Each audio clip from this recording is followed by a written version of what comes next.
AP మాజీ CM Jagan అస్వస్థకు గురయ్యారు.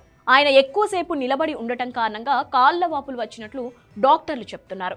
కొన్ని రోజుల పాటు ఆయన రెస్ట్ తీసుకోవాలని సూచించారు. అయితే ఇక్కడ ఓ ఇంట్రెస్టింగ్ పాయింట్ సోషల్ మీడియాలో వైరల్ గా మారింది. ఇదే సీన్ తెలంగాణ పాలిటిక్స్ లో కూడా జరిగింది.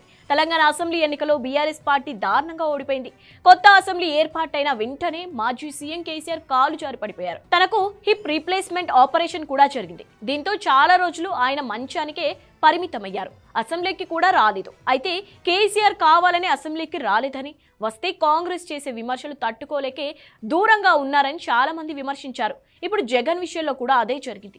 ఏపీ అసెంబ్లీ ఎన్నికల్లో వైసీపీ కూడా దారుణంగా ఓడిపోయింది. కనీసం ప్రతిపక్ష హోదా కూడా లేదు. అధికారంలో ఉన్న సమయంలో వైసీపీ ఎమ్మెల్యేలు చంద్రబాబు టీడీపీ నేతలను తిట్టని తిట్లు తిట్టలేదు.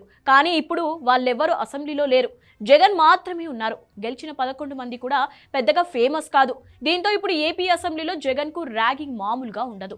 ఆ పార్టీ ఎమ్మెల్యేలకు పడాల్సిన కోటింగ్ కూడా అసెంబ్లీలో జగన్ కు సోలోగా పడుతుంది. ఇలాంటి టైంలో జగన్ అస్వస్థకు గురి కావడం అనేక విమర్శలకు దారితీస్తోంది.